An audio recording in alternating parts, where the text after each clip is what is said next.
Well, good afternoon, everybody, and welcome to our online workshop series. And today we're talking about improving ventilation with clean HVAC equipment. My name is Troy Raszka, and I'm the Vice President of Marketing and Communications for Pure Air Control Services. And joining me today are Frank Santini, Vice President of Strategic Initiatives and Business Development, and Karl Stefan, our Northeast Regional Manager, who is an industrial hygienist and certified indoor environmental consultant. Welcome, guys. Thanks, Troy.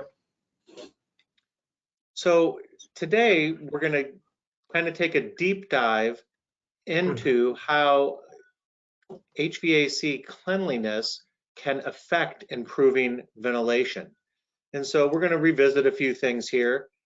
And first of all, what a year it's been, right?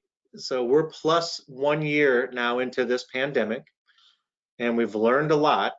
But one thing that we can probably all relate to and definitively say is that we are currently in the Wild West of HVAC and indoor air quality.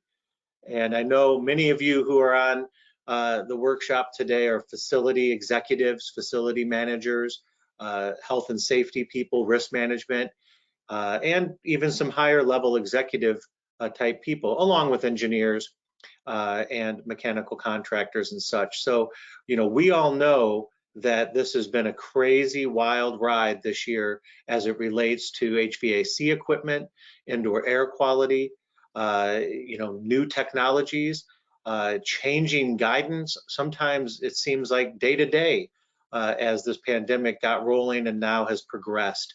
And so what we're here to say, and it's always been Pure Air Control Services position, is that there's no silver bullet. There's no one single area of focus or one piece of technology that is going to solve all of these problems. But rather, we need to take a prescriptive strategy and implement that to be able to maintain acceptable indoor air quality within the built environment. And never has it been more important than now, with many states opening back up, easing some of the regulations and guidelines revolving around lockdowns. Right now, more people have been vaccinated. So how do we get there? How do we get to that prescriptive strategy and improving the overall health inside of a building? So really, it all boils down to sort of this one thing. Are you following the science? Are you following the guidance and the recommendations being made by these authoritative bodies and associations, right? So we know COVID-19, coronavirus, SARS-CoV-2 is airborne. That has pretty much been settled, that to varying degrees, it will spread throughout a building or an environment via airborne droplets, right? So that we all understand. And because of that, these are some of the more consistent recommendations that have been in place now for quite some time during this pandemic. And that is, we've all heard this, we must increase outside air, we must increase ventilation in these shared spaces. And by doing that, we're going to want to increase the air change rate within these buildings and within these HVAC systems. And then, of course, the second piece to that has been so crucial is that we're being told to upgrade our filtration. And so one important note with the upgrading filtration, we've seen and heard it all. We've had partners within cooperative purchasing, partner mechanical contractors that have seen this come to be, and that is folks just throwing in higher rated filters into their HVAC system that wasn't designed for it. So with that sort of recommendation, as we all know, we need to make sure that that system can handle that type of upgrade. Of course, once these two sort of agreed upon sets of guidance relative to ventilation and filtration are met, then we're looking at supplementing it with different kinds of air cleaning devices or technology. So, once we understand that these are sort of the agreed upon things by these non-government organizations and associations like Ashrae, like ANSI, like NADCA, we have to ask the question, do you really know what the conditions of your HVAC system and building are?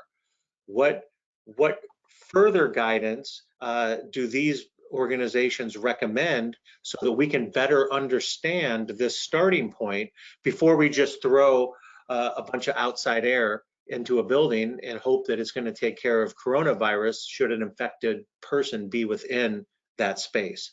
So as we get started, I just wanted to kind of lay out our background or our position as it relates to this workshop today.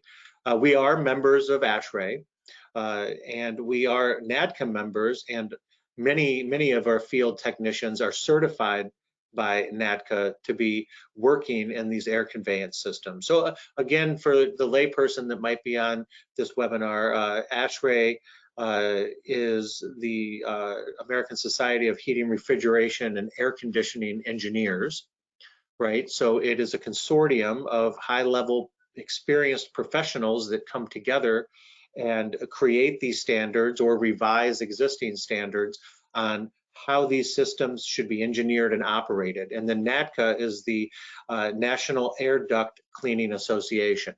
And so these two organizations are the leading bodies when it comes to HVAC, heating, ventilation, and air conditioning equipment.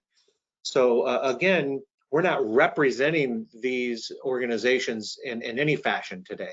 We're members, we understand this guidance, and we're going to try to help you understand it too. But we're always going to tell you to refer to the full guidance that we're talking about and giving examples from. So these are sort of general recommendations based on our knowledge to provide you additional tools for your toolkit. So we just wanted you to understand that. Again, some housekeeping, pay attention to the chat box. Periodically, we might put some chat out in there. Also, we're going to take questions at the end, but feel free to type them at any time in your question tray. That's part of the GoToWebinar platform, and we will get to them. And even if we don't get to them live, we will certainly follow up by email because they're all logged. And then finally, we have some handouts, including today's slide deck. So you're welcome to take that with you and refer back to it as necessary. So today we're going to be covering and really diving into this Ashrae Standard 62.1. And the last revision of that was 2019, just before the pandemic hit. So I'm expecting to see probably new guidance come out in the coming years based on our findings in the pandemic. We're also going to take a look at a very specific white paper that NADCA put out that looks at some of these very same issues as it relates to the ductwork and some of the equipment.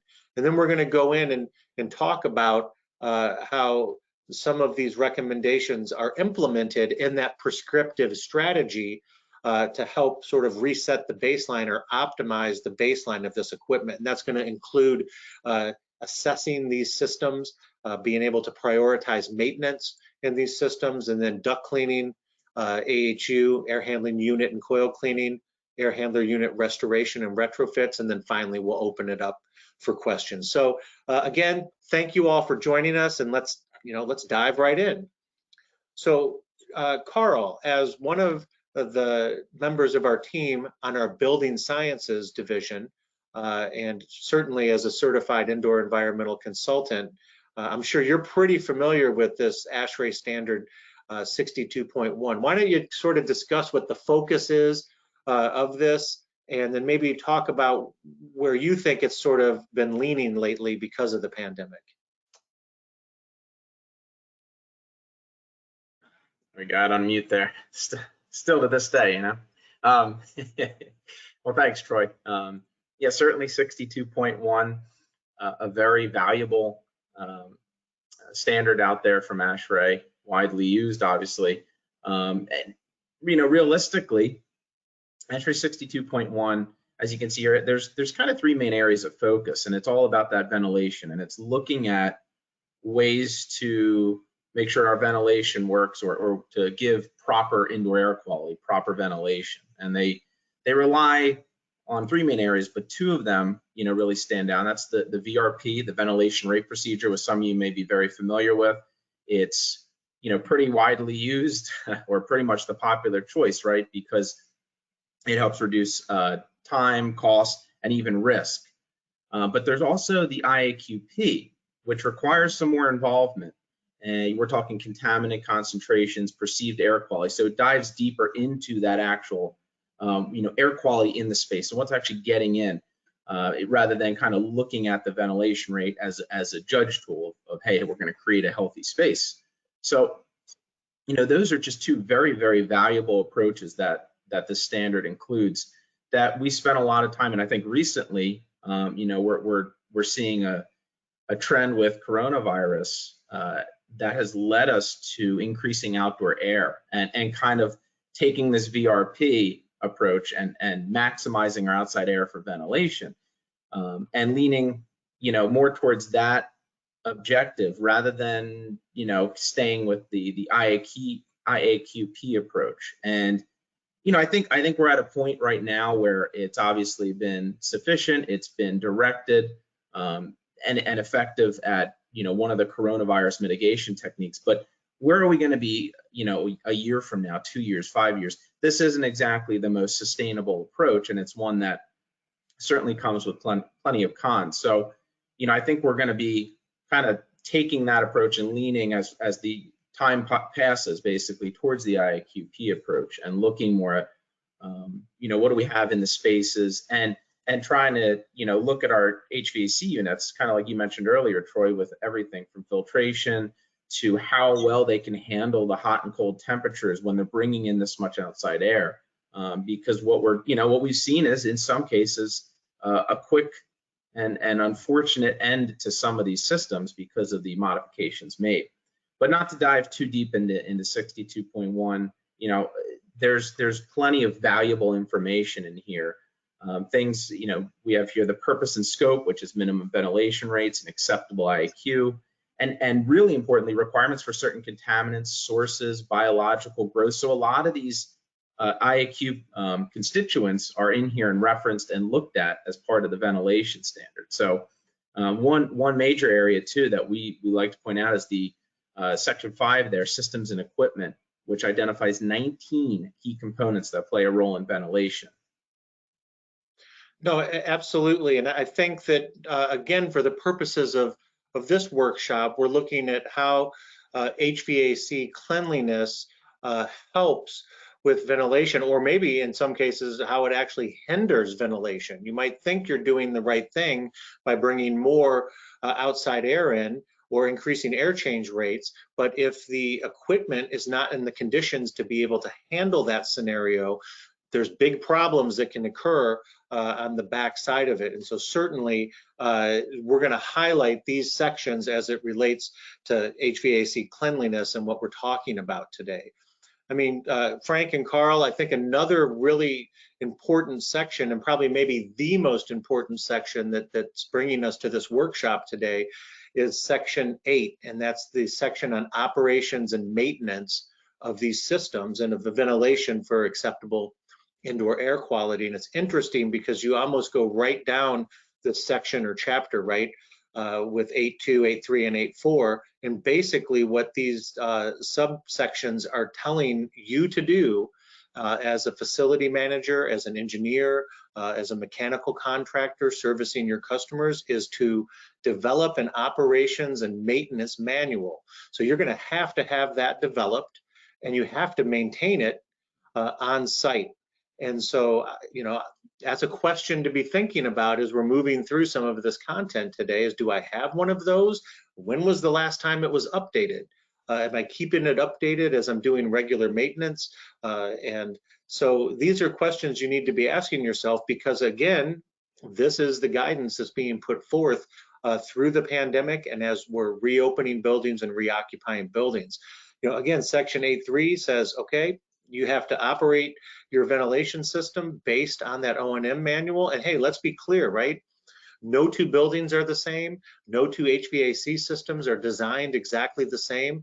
So all of these systems are designed specifically for that building type, that building use, you know, or these manuals might have to be updated if the use of the building changes in any kind of shape or form. This is especially true at like universities, for example, that one of the buildings might be a lab for many, many years, and then they decide they're going to convert that building to another use because they're building a new lab.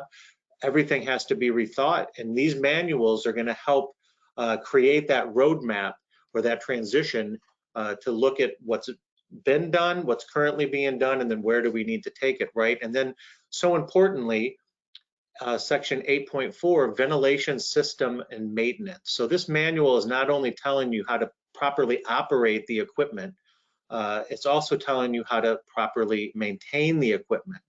And so within that section, there's this very, very valuable table, table 8.1. And the actual name of this table is minimum maintenance activity and frequency for ventilation system equipment and associated components. Okay, so again, this standard was last updated in 2019, and this is the minimum that they're telling you that you need to do and how often you need to do it, right? And so this is the standard. So they've identified on this one table 27 total areas for inspection and maintenance, right? And it's important to note that this is a combination of IAQ and cleanliness type of stuff, mechanical stuff like actual nuts and bolts, bearings, shifts, belts kind of stuff. And then interestingly enough, while it doesn't directly deal with ventilation rates and ventilation, it does tell you from the maintenance standpoint that you should be including treatment for Legionella and testing for Legionella in cooling towers on a monthly basis. So how many of you all are doing that right now? Our laboratory and building sciences division certainly could help you do that. We're a CDC elite laboratory. But look, out of these 27 total areas, right, half of them deal with HVAC cleanliness. And cleanliness as a benchmark, not only for maintenance, but performance.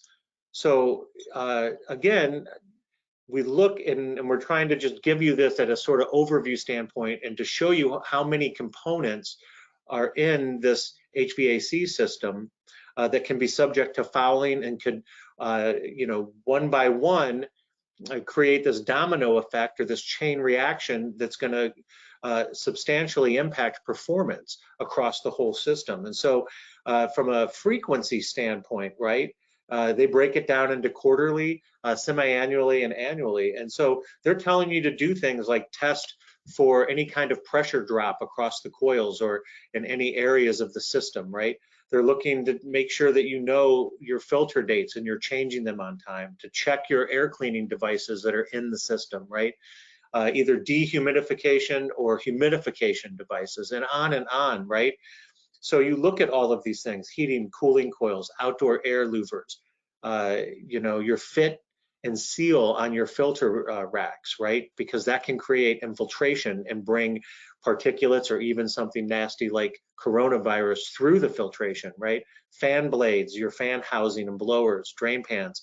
So you can see that all of these areas added up are going to have a big impact on, you know, the performance and your ventilation. So when we start talking about coil fouling, right, and now the airflow is being restricted because of debris that's built up on and inside the evaporator or heating coils, right? When we talk about this kind of dust or debris or even corrosion built up in these outdoor air louvers, right? So now they're not functioning properly. They're not opening maybe all of the way or being able to bring you know, air in at the rate that you're trying to bring it in. Same with turning vanes inside of the ductwork or terminal boxes or reheat coils. So, you know, it's not just one thing like the coils inside of an AHU, but it's a host of things.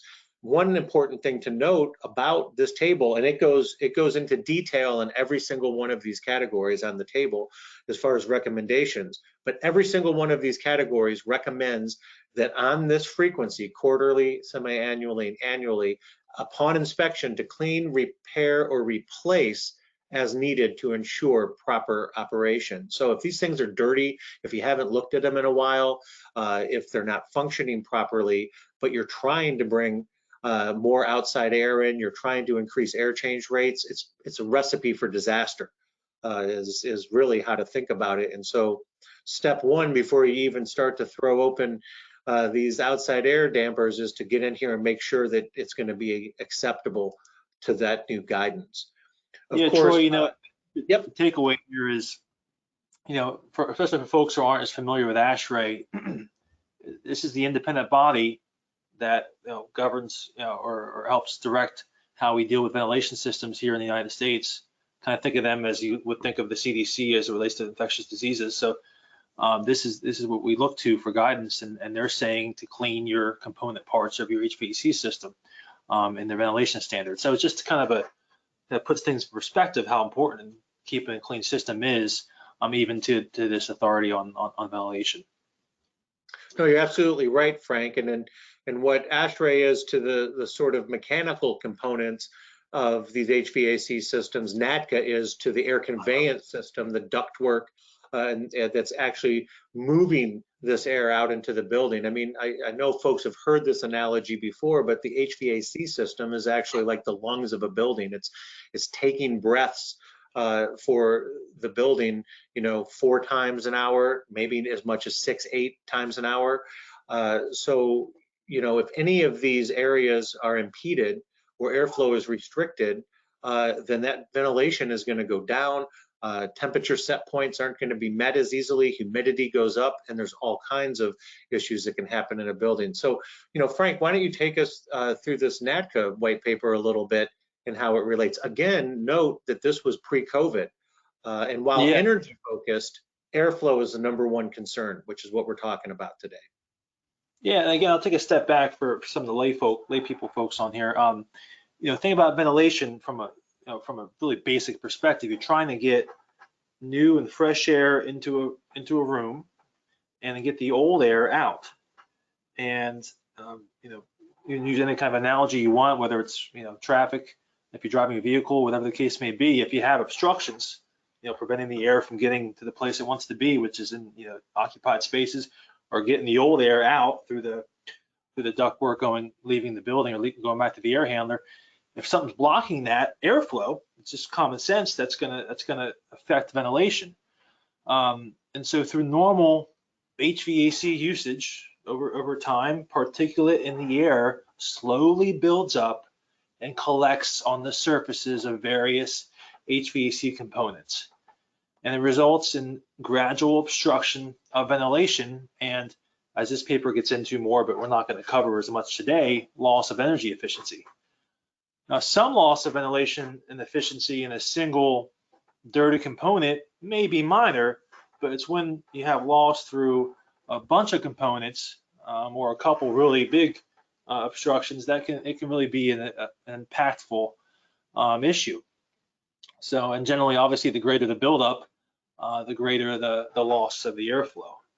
And so, as we're thinking about here, and our audience is, I'm sure, a diverse group here, we all are aware of the classic cooling coil or evaporator coil, and typically also for the folks up north, heating coil inside the air handler. A lot of us are already aware you keep those babies clean so you don't restrict airflow. There's a lot to that, or we'll talk more about that, but that's, I think, a lot of folks here may already know that you want to keep those air handler coils clean. But then you have to kind of take a step back and realize, okay, there's many other component parts in your system that can become build up with this particulate that I just mentioned and start obstructing airflow. And that's, and going back to my statement earlier, that starts to add up over the years, really can create an issue in some cases. A classic example that we see a lot in the field is the reheat coil and the inline supply ducts. They can be obstructed with many things, but one thing that has happened and that we've seen out there in the field, which is sort of interesting, is that we had a client with a laboratory, and the client had the final filters on its air handler. Again, for the folks who aren't aware of what that is, it's a filter that's towards the end of the air handler. It's filtering the air before it goes into the supply duct. And these final filters, they'd gone apparently with a cheaper filter vendor, had some internal issues there, and the final filters weren't really the appropriate filters for that system. And so over time, they started getting moist and actually started breaking up and getting broken up. And so Bubba, the facility HVAC tech, would go up there occasionally, and there'd just be missing filters, or part of the filters would be gone. And instead of taking the time to figure out, oh, where did they go, he just put a new filter in there and went about his business. But over time, after a bunch of these filters sort of just disappeared down the supply duct, they had a situation where they had some extremely obstructed areas, particularly the reheat coils, which we'll show you a picture there in a few slides of what that actually looked like. And this wasn't just one reheat coil, it's many reheat coils, so really obstructed airflow in that situation. It just kind of built up over the years. In this case, because of this breaking up of the filter material, and it was getting pulled down the supply line. So anyway, that's an example there of thinking broadly about this subject of cleaning HVAC systems, and how just the air handler cleaning is not just the issue to look at.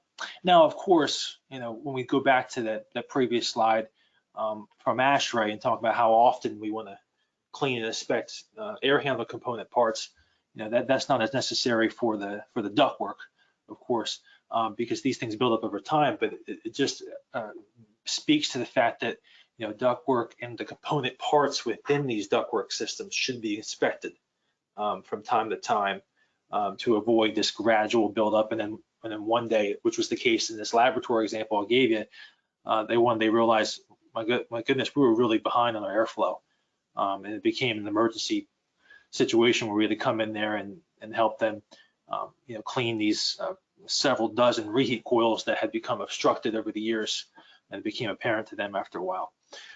So that being said, I don't want to talk too much. Karl, you want to make any comments on this subject?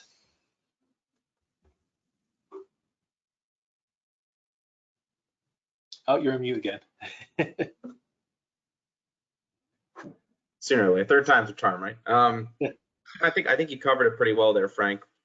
I would say, that's the ductwork system is something to obviously keep an eye on over the years at all times. Just because you don't necessarily see something coming out of the ductwork doesn't mean it's worth putting out of sight, out of mind.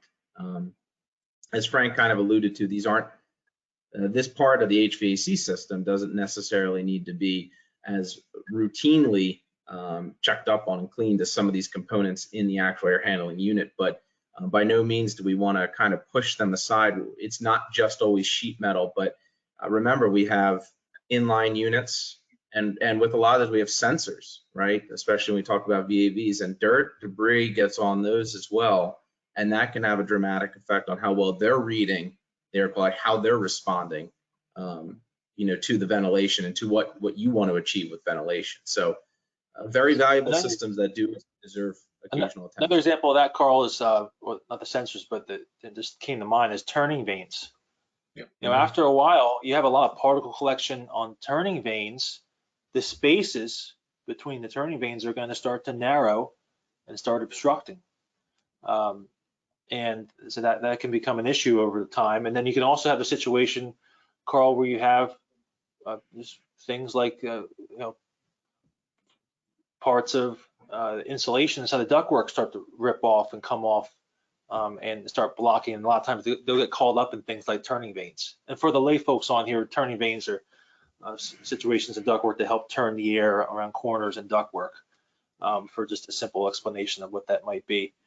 But that's a concern too that I know you see a lot in the field, Karl, as a hygienist, is not only issues with the turning vanes keep becoming obstructed, but ductwork that's interior insulated, it's got the porous fiberglass insulation in this ductwork, instead of it being metal, And that insulation over time, and we've seen this time and again, it can start to become dislodged. And usually it's more finer particles, Carl, but sometimes it's larger pieces that become dislodged, and you'll have them get caught up in things like the reheat coils and turning vanes that I mentioned, among other places. Absolutely, and as we see that degradation too, that affects the properties. As our internal lining degrades, it's not working as efficiently as intended. So you're affecting your ventilation, your thermal capabilities as well. So a whole slew of problems can happen. Yeah, you're absolutely right, and I think that's where this NADCA white paper picks up a little bit, where the 62.1 standard from Ashrae, leaves off, and but they generally support each other, right? So, basically what's happening, just to even talk about the energy thing, since that was the focus of the white paper, is that when these pieces of equipment are obstructed, especially coils, reheat coils, if the airflow isn't moving through the system as designed, what happens is that the blower has to work longer, not harder. A machine can't work harder or less. It just works longer or shorter, right? So it's working a longer amount of time, blowing across these coils that are insulated now with this debris, so that the thermal transfer is also degraded. And so what happens is the obstruction, the thermal transfer is all lessened, and now it's working longer to achieve the set point, which in turn uses more energy. But again, the root cause of this is obstruction and airflow not moving through the system as designed. So where NADCA picks up, they talk about measuring the performance of these systems, and now they're basing a lot of the information. In fact, they cite the National Environmental Balancing Bureau 2 times in this white paper as far as how to measure performance, what you want to be doing. But this is very similar to that Ashrae table 8.1, where they're talking about frequency and what components, again, 19 major components with many more subsections.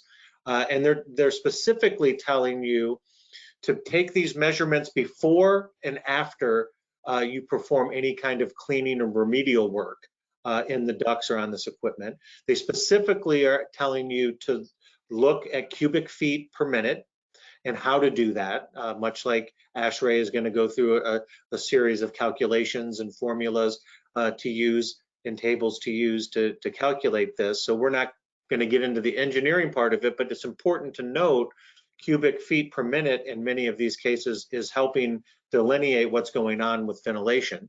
And then again, they detail the need and how to do HVAC inspection and cleaning. And so really that's what we're talking about here today. How can we manage what we don't measure? So if, again, the MO is, better filtration and more ventilation, but you don't know what's going on inside of this equipment, again, you might be experiencing, more problems than you're solving by just bringing in more outside air or trying to increase air change rates. And so that's where I think, a company similar or like Pure Air Controls comes in, right? Is that we provide some of these services, and we've had many years of doing this. We're certainly, not new in the pandemic here. We've been around since 1984 and developed many of these systems and procedures, of course, adhering to this guidance, as I said earlier, being members and certified by these organizations. And so, we feel that it all starts based on this standard, based on this guidance, and the science is telling you, hey, take a look under the hood. Note what's going on, make an operations and maintenance manual, make a maintenance schedule and stick to it. And so how are we going to do that? Well, it all starts by knowing what's on and in your mechanical schedule, having blueprints for your ductwork, having all of that information in one spot within your facility management team to be able to access and know what's going on. Another thing that I'll add here, and we'll let Karl sort of take us through what these look like, because he actually performs these in many cases out in the field. But another important thing to consider with this pandemic is that many of you are, beholden to boards of directors, school boards, shareholders in some cases of publicly traded companies, or even the taxpayer, like you and I, in the case of governmental agencies and such, right? And there's a big play right now for transparency, and there's also on the other side of that, as we know and we've talked about in past workshops, there's very low worker confidence or occupant confidence when coming back into these buildings. As high as 70–75% of people that had been sent home or to work from home are saying that they're not comfortable coming back into buildings unless these measures, these standards are being adhered to. So to be able to have an O&M in place, right, to be able to have done these HVAC assessments and to have done remedial efforts that come with concise, clear reporting as a record goes a long way with transparency and compliance, even if you're pursuing LEED or well building standards or reset standards. So I think that, these kind of things are so important to support what these organizational bodies are saying. So again, we think that it all starts with that scientific data, with visibility into these systems. And so Karl, why don't you talk a little bit about what our HVAC hygiene and performance assessment looks like, what we're looking at, and how it's helpful in these kind of programs. Sure, thanks, Troy. And not on mute this time. Got it straight this time. Well, thanks. Yeah, that's a good intro. I mean, I think, one of the benefits here, why these HVAC system assessments really help with, after everything that's occurred with coronavirus and the future therein, is that, a lot of us or a lot of you guys are out there asking, well, where do I start? If you have dozens of units, thousands of linear feet of ductwork, where do you begin? Because you can try to rush into something and take it all out at once, but realistically, it's going to be more valuable for you in the long run, obviously, right, to have, like Troy said, some sort of transparency, but also to have a strategy in place. And that's what these assessments are aimed at. The core of the assessment is it's not just looking at, looking up at supply diffusers or return registers, but it's actually accessing, getting into the ductwork and getting into some of these components that, we discussed earlier, turning vanes, VAVs, and understanding how this duct system actually appears from that hygienic performance, and backing it up with sampling as well. And realistically, what that's going to provide is where we have, and real life example here, I've seen systems where we've looked at 10, 15 different systems, and well over half of them are in great condition, right? So the other half needs some sort of attention and help. And rather than rush in and address all of them, you can now target and strategize around the ones that actually will prosper and benefit from that. And on the side, we've now been able to document and get a baseline of, hey, these 5 systems are in good condition. Here's where they fall. And this is something then that can be shared amongst colleagues and employees, just to show, hey, we're in a good state, and or you're able to proactively address systems that are not in such a good state, right? So yeah, the assessment, again, it's more than just diffusers, registers. This is an actual in the ductwork assessment. We actually access this at various strategic points to put together a true profile of what's going on. One of the things you look at, Karl, correct me if I'm wrong, is the blower wheel, which is, again, for the folks who aren't as familiar with systems here, it's the big fan inside of the air conditioning unit that's pulling or pushing the air through the system. And again, thinking about ventilation here, if these the fan blades that are pulling or pushing the air, if they start getting lots of particulate buildup on them, it affects their ability to pull or push the air through the system. And again, that goes back to affecting ventilation. So it's just things that it's, for Karl and his team, it's like second nature, but just wanted to point that out. Karl and his team will notice something like that on a system where you might be really feel good about how well your guys are keeping your coils cleaned, your evaporator coils, but they may not be paying as much of attention to to the hygiene and the buildup of particulate on the blower. Yeah, and on that note, Frank, I mean, that's these are obviously some good glamour shots here of less than favorable HVAC systems. More specifically here, the air handling units. But that's another key aspect is this is what we do day in and day out. So we see dozens, hundreds of air handling units, and just to point out what Frank said, oftentimes coils are clean. Maybe it's a chemical rinse, and the first several inches look good. We're looking well beyond that. We're thinking of all the components, looking at the coil a little bit more in depth to determine, is there some sort of fouling more in the core? Is it displaying other signs and other areas of degradation? Because all these things relate, and especially as Troy mentioned earlier in this webinar series, is we have to consider all the different components because they affect each other down the road as well. So when we start with one, this can spread. The blower wheel can obviously, and I've seen it time after time, accumulate dust, accumulate this particulate. It builds up, it affects obviously the blower and the unit, but then it dislodges, it goes downstream, and now it starts having its effect on the various duct components. So there's a lot to the units. You can see here the photos, and on the far right, the way we grade them.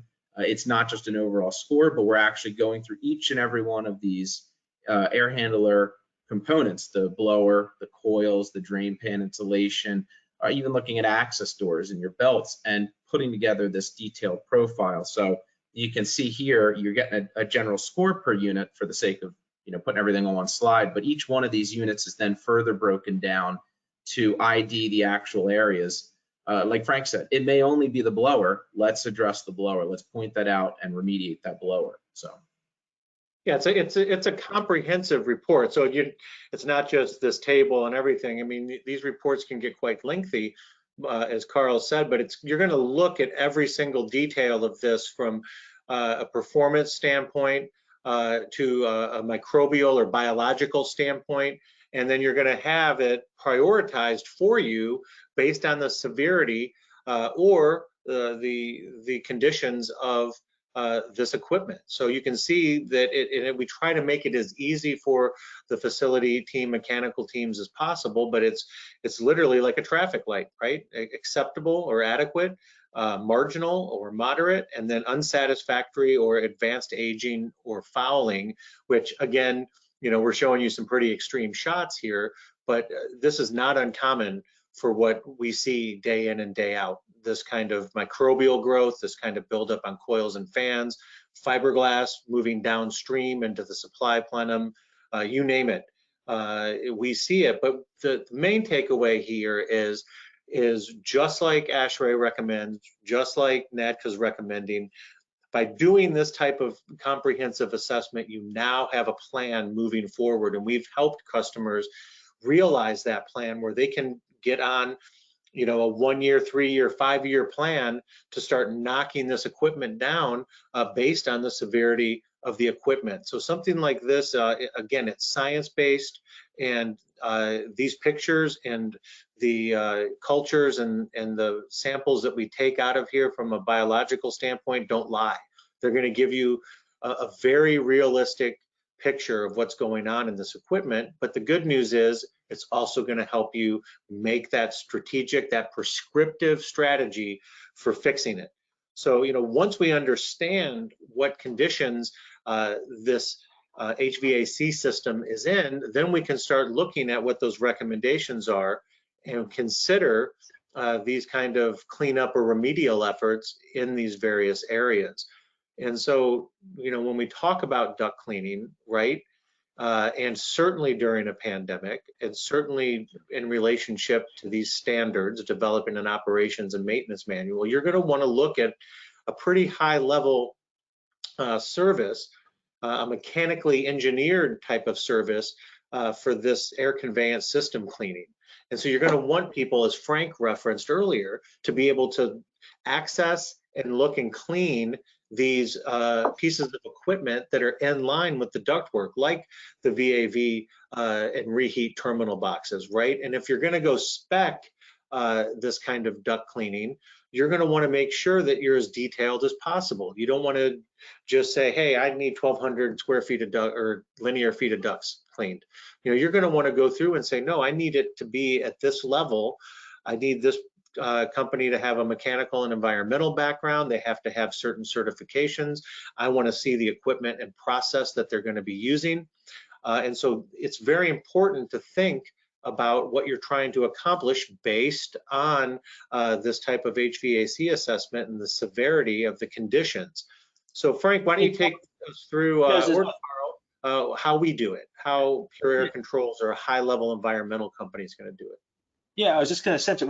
The EPA even made the same point that you're making about making sure, you know, the specifications you're having are, you know, setting forth that the HVAC environmental cleaning vendor is cleaning all the components within the system. Because we've seen this happen where we've had to be brought in after usually a commercial client, in this case a university, had their duct systems cleaned in a large building, and they're having to have it redone because in this particular case that I'm referencing, the previous contractor did not clean some of the component parts within the ductwork. In this case, it was the VAVs, which is a fancy term for folks who don't know, the very volume boxes and the reheat coils. So these are component parts within the duct system.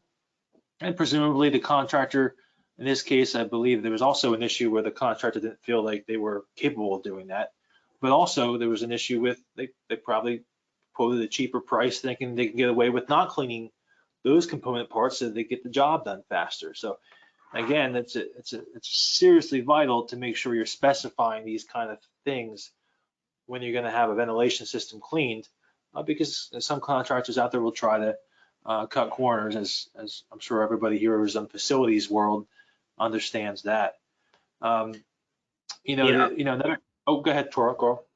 I was just going to add to that. I completely agree with you, Frank. And the other thing, I mean, as you guys both know, that I see a lot is we get these scopes and it's like, come and clean the ductwork, come and clean the ductwork, or the units. And time after time, I've seen it where, you know, something happens with the ductwork and it's cleaned, and the source is actually the air handler, and it's not addressed in that scope. And we get a call, you know, several months, a year, who knows later, and all of a sudden something's going on with the ductwork again, it appears. Well, we come in, we do our assessment and find out, hey, lo and behold, it's the unit. Specifically things like the blower fan and supply plenums with sound attenuation, not to get into too many specifics, but I think there's a great point I want to stress too, is, you know, being out there doing a lot of these assessments day after day is, you know, it's just very important, that you consider all the components, make sure that the scope, work with somebody, you know, who's going to be thorough, who's going to look and expect a detailed scope to work with to achieve that, because I've seen that as well, where everybody's kind of rushing to do some of these projects and it's a big bulky project. So a lot of lowball prices get thrown in there because somebody wants to rush, grab the project and knock it out. And it's just not properly done. And now is with what's happened with coronavirus, it's just such an important time to do everything right and to give it 100%. And not have to worry until you have the documentation and there's no looking over your shoulder worrying for the foreseeable future. Another topic, Carl, is a fresh air intake screen, or the outside air screen and the outside air ductwork. You know, these folks who don't know, these, you know, you're bringing in fresh air into the building, and obviously you got to prevent like birds and rodents from coming in, so you often have it screened off so the air can flow through into the building from the outside, but you know, then obviously the animals can't get in. But these things can get really dirty, and then almost kind of like a glue effect of all the stuff getting called up on there. So they have to be addressed and looked at, and they should be looked at. If you're having your system cleaned, they should be cleaned as well. But oftentimes that will be ignored. So it's just another thing to keep in mind. Your outside air ductwork and your outside air screen. Keep an eye on that, because obviously you don't want to starve your building from the outside air that's supposed to be coming in and helping refresh it. No, you're absolutely right, Frank. And as we've been talking about specs and the importance of giving 100% and doing it right, I'm sure you all have read a little bit about our process now. I don't feel like we have to go through it, but I do want to note a couple of things. Obviously, we're an environmental company. Obviously, with coronavirus and other things, as you've seen in the previous pictures, we're going to do this under full containment. We're not going to rush it. We're going to make sure things are masked off. This particular cart that we use actually has a HEPA filter right on the cart to create negative pressure inside it. But then Frank was talking earlier about turning vanes, which you can see here in the next set of before and after pictures. And then here's that example that Frank was talking about earlier about those filters that got wet, disintegrated, and then went downstream and impacted the entire airflow of this particular zone. And as you can see, and Frank said, this didn't happen to just one, this happened to quite a few of these supply ductwork and reheat coils. So it affected a number of zones in this building. And then, in closing, we're gonna not just give you a job log, right, of what we did. We're gonna give you a detailed report of before and after pictures, time spent, and outcomes. Again, to put into that operations and maintenance manual, and again, for the sake of transparency, so if you're called into question by staff or faculty or a board of director, you can say, this is what we did, this is what we achieved. And we're starting to bump up against our time, but it's such an important topic that I feel like we do want to go through some of this stuff and demonstrate some of these improvements. But by now, even in this presentation, it's pretty apparent, right, that and through these pictures, that just a little bit of dirt, right, it makes a big difference. And so I feel like we don't have to spend a lot of time on this. This is somewhat of an older statistic from the U.S. Environmental Protection Agency, but they've seen and said that just 3/16 of an inch of buildup across and within these evaporator coil fins will decrease the performance by 21%, by 1/5, just for starters, right? And you can see how that happens, and then the impact that I discussed earlier, that it's going to insulate these coils, so the heat exchange is going to be affected as well. And so we certainly have data through our testing before and after cleaning, as NATCA recommends, that shows the efficacy, or it sort of backs up that we've seen that much fouling or more, or that much restriction or more on these coils over time. Again, so when we talk about cleaning the air handler unit or cleaning these coils, we're looking at not, like Karl referenced earlier, some chemical treatment or surface cleaning of these coils. We're looking at a deep sanitization of these coils, and for that matter, the entire inside of the air handler unit, blowers, the fan blades, drain pans, all the component parts, right? And we're looking at doing that with high temperature and low pressure steam. And then we do use bioenzyme coil treatments that are designed to start to break up some of this debris as we're going through and vacuuming things out before we start to hit it with the steam. But again, considerations on a spec like this, does this company that wants to clean your coils, do they have a mechanical environmental background? Do they do this kind of steam coil cleaning? Do they do coil cleanliness verification tests to check the resistance across the coil or the impaction across the coil, again, before and after cleaning? Do they have proprietary equipment for each type of job, each type of coil, each type of building, right? So we have many different pieces of equipment and boilers that are used based on the size of equipment, location of equipment, right? And then do they have a 14-point checklist? I mean, are they going down this from an environmental, scientific, procedural standpoint? And so these are some considerations, to use when you're trying to spec a job, right? And again, we've talked about a lot of this for you loyal folks that have come on previous workshops and or know our company, or maybe your customers, so we thank you for that. But again, this deep clean process, it involves full containment. We don't want that moisture getting out anywhere. and affecting other areas of the building. We know about that, right? We're going to do that test. We're going to HEPA vacuum the entire interior of the unit, and then we're going to steam it at 350 degrees Fahrenheit, up to 350 PSI.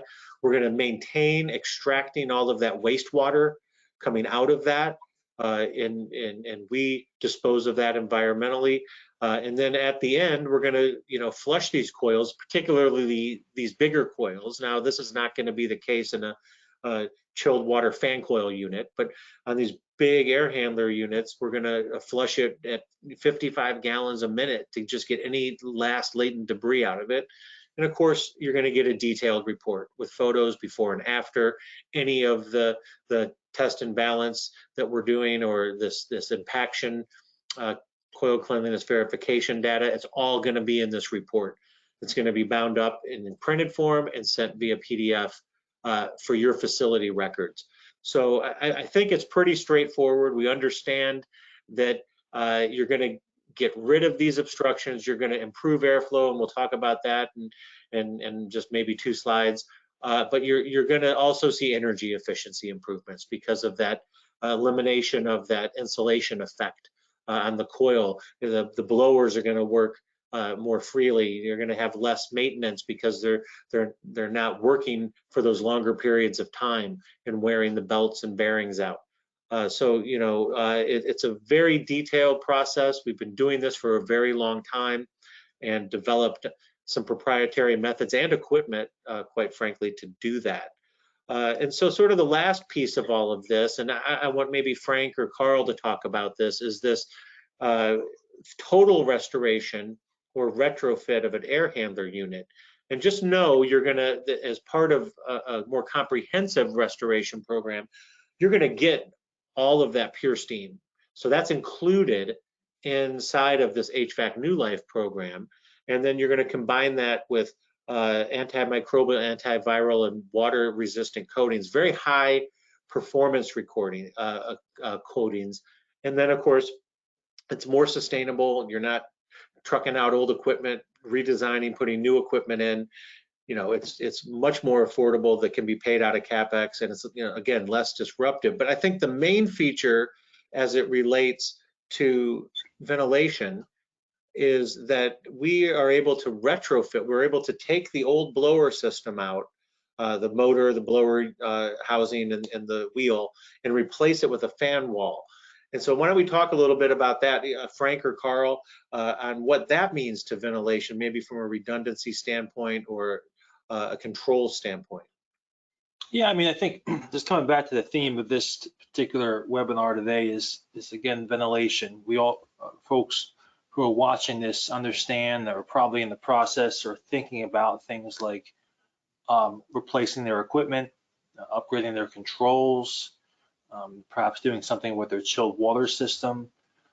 Today, we've talked a lot about cleaning the system to help with ventilation. And then another thing that can be done that a lot of folks aren't aware of is that you can refurbish existing equipment in many cases, and even upgrade the technology within the equipment.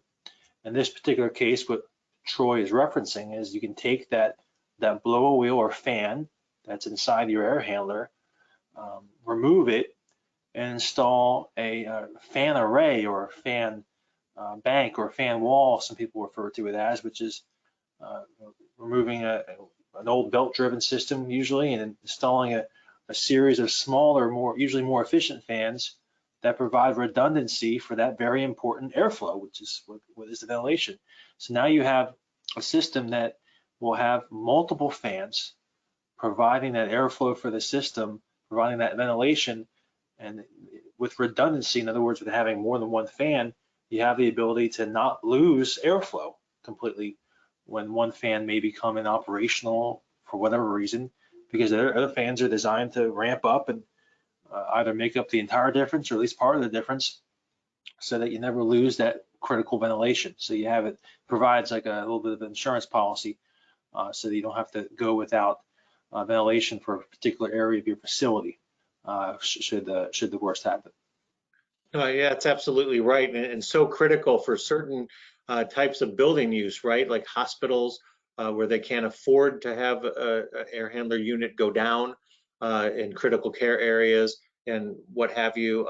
And then I think one other point maybe to make, again, as it relates to ventilation, our topic of the day, is that for single-walled air handler unit cabinets and supply return plenums, there's a fiberglass-free insulation option that's out there that has a very good fire rating. It has the same R rating for insulative properties, but it's fiberglass free, zero porosity, so it's not going to hold moisture. It's not going to degrade over time, and those fiberglass particles aren't going to come loose and then in turn impact the coils, or in the case of maybe a supply plenum, go downstream into the VAV boxes, or worse yet, out into the occupiable space where you could breathe these fiberglass particles. So I think that's another important thing to consider when you're looking at retrofitting or restoring an air handler unit. So, this is just our last slide. It's a snapshot of these verified results over just a few of the case studies and white papers that we have out there. They're available on our website if you want to actually dive into the sort of background problem solution format that these hold. But I do think that it's sort of something good to close on, because we can look at the efficacy of these methods that NADCA, that Ashrae is backing up, that folks like the EPA and the CDC have come up and said, yep, do what Ashrae says, increase ventilation, but follow this standard. And so we look at these case studies over time in various types of buildings that we've worked in, and you can see some of these improvements in airflow that are all pretty high. At least 30% or higher in many cases, and in many cases averaged across a large number of units. So, in the case of the Cabo white paper, we took one of the dead coils that came out of student housing from the case study that's right next to it from University of South Florida. They were junking a coil. We said, hey, let us take that. We're going to do a white paper on it with the Continental Automated Building Association, and we're going to mask one side of the coil, and we're going to take readings off of it, and then we're going to steam clean the other side of the coil and see what happens. And so we not only looked at the airflow via cubic feet per minute and then just feet per minute, but we also took samples, biological samples off of the coil, looking at bacteria and fungi. And what we found on this white paper was a 36% improvement after steam coil cleaning it, a 37% improvement in feet per minute, and then nearly 100% if we look at below detectable level type terminology, right? But a 99.98% improvement in the biological side. So just amazing stuff. The same with Georgia Tech. That case study was basically over one unit, and the CFM, it was shown to be a 42.6% improvement. Static pressure improved 22%, and the thermal transfer or cooling capacity improved 46%. So on and on, we see this. The Harvard case study looked at 100 air handler units. The USF case study looked at an average across 500 air handler units. Then when we get into these two resorts, obviously we're Central Florida based, so we do a lot of work with these different resort and theme park properties. And so, we were looking at, in the case of this top resort, 1,200 chilled water fan coil units in these rooms that were actually, many of them seriously impacted because they were renovating this particular resort property ahead of a major event.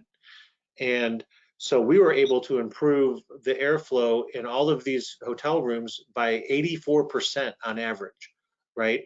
And we reduced the particulate matter that was impacting these coils by 76% using this steam coil cleaning method.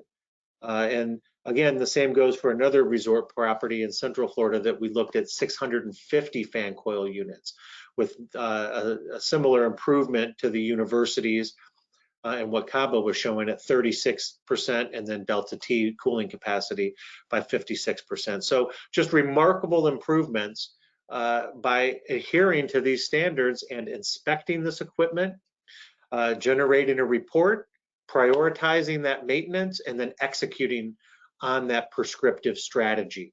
So that pretty much wraps it up. I'd love to thank all of you guys and gals for coming on this webinar today.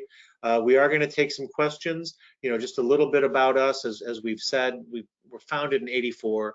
This isn't our first rodeo in the Wild West, right? The COVID-19 pandemic. We went through the first SARS, H1N1, MERS.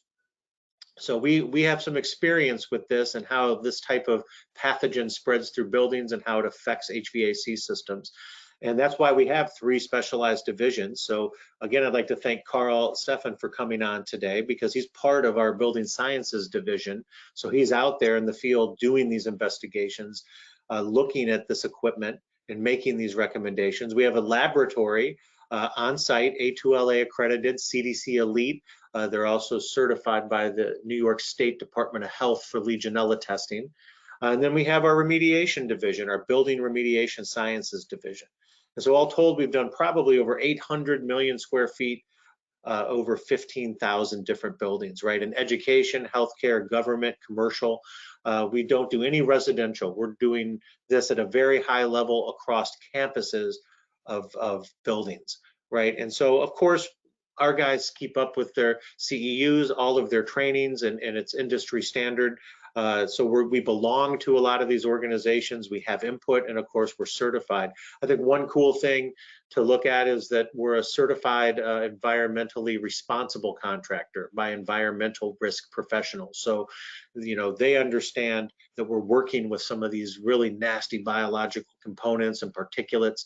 And so they come in and certify that we're doing this the right way, and we're handling this sensitive material and disposing of it in the right way. Of course, we're also a certified minority business enterprise. We have a lot of cooperative contracts. We have a federal contract with the GSA. So again, thank you, everybody. Thank you, Frank. Thank you, Karl. And we'll take some questions. I know we're a little bit over time, but we also got started just a little bit late. So, okay, well, here we have a question. It's from Gabriel Camejo, and this is right at the beginning of the presentation. He asked me to repeat what was stated about cooling towers on this Ashrae table. And they were looking at it from a monthly perspective.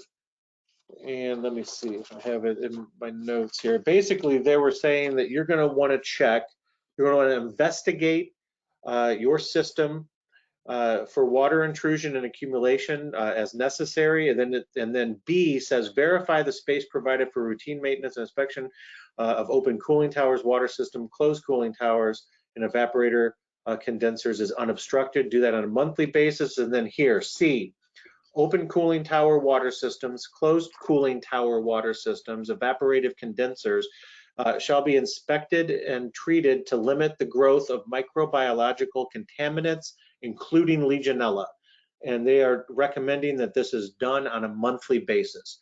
So I think most of the folks out there managing their facilities are going to have some kind of water treatment company that they partner with, I would hope, that's going to be treating the chillers and these cooling towers against this kind of microbial contamination. This is something we don't do. We focus on the indoor air quality and HVAC mechanical side of things. So we're not in on the water side so much, plumbing and water treatment, although we have people that we partner with if you need a recommendation. And then it looks like this is from Sunny Mouton. He says, I probably missed this, but the interpretation in office with COVID, everyone wants higher MERV filters, but nobody knows what their units can operate with. What is a safe MERV rating for most units beyond MERV 8, 10, 11, 13? I mean, Karl, I think you would need to look at the actual equipment service and operation manual to check if it can accept that filter. Am I correct? Correct. That's always your fallback, is find your manual. You can look up your plate, your make and model, and contact whoever your HVAC company or the actual provider manufacturer to get that information, but absolutely always reference what your unit is rated to handle. And the then notes. Carl, oh, I'm sorry, go ahead, Carl. Okay. No, I was gonna say, and even if the unit is rated to handle that higher MER filter, you want to make sure you don't have any obstructions within that unit, like a really clogged coil, for instance, or some other obstruction like we just saw when we were doing an assessment just last week of, a dislodged piece of insulation just blocking a coil. And so you want to make sure that, you do both the checking of the specs of the unit, but also doing a visual inspection of the unit to make sure there's not other obstructions, whether impaction in the coil or some other physical obstruction that's going to create more pressure in that unit that it can handle. Sure. Yeah, I mean, and remember, yeah, that's a good point. Your filter recommendations that you get from the manufacturer of that unit, that's for when it's installed. That's design. That's not 4, 5, 6, 10 years after use. So keep that in mind. That's a very good point, Frank. And the other note, when it comes to doing your filters, everybody's kind of rushing, upgrading filters. Check your filter bank. Make sure it's tight. You start putting in these better filters, and you have areas of bypass. It's air is going to follow the path of least resistance. So keep that in mind as you go through this process. Oh, you're right. That's letter Q on Ashrae 62.1 table 8.1. Check filter fit and housing seal for integrity. Correct as needed.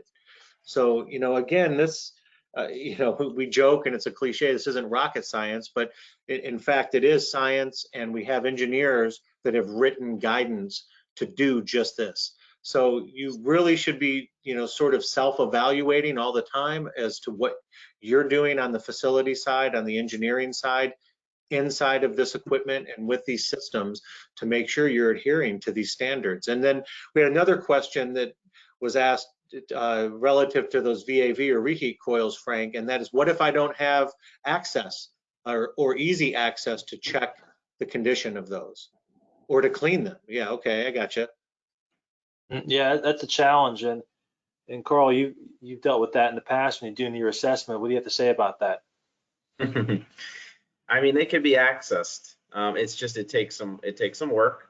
And one of the things I recommend, though, is if we have that, across the building where we have a similarity of this accessibility to the systems, if it's an assessment, get an assessment done, understand where they are, and then if you move into or you go into an actual cleaning, work with a contractor who's capable of helping you install permanent access. So in the future, you're able to routinely check this through an access door and latch instead of any more cutting and creating access that way. So there's definitely the solution there, which is great. But yeah, for initial assessments, yeah, you have to do some serious access patching when you're finished. So it is definitely a bit of a challenge, but it's achievable. It just takes some time. Yeah, well, listen, everyone, again, thank you so much for being on the workshop today. Again, check those handouts. You're going to get a follow-up email that will give you a link to the replay of this. And just to end on a high note, Frank and Karl, we have Eric Johansson that says, Frank and Karl, I just wanted to thank you for attending our board meeting yesterday. We look forward to having you guys here to evaluate our structures and buildings. And so what a nice compliment to hear from Eric.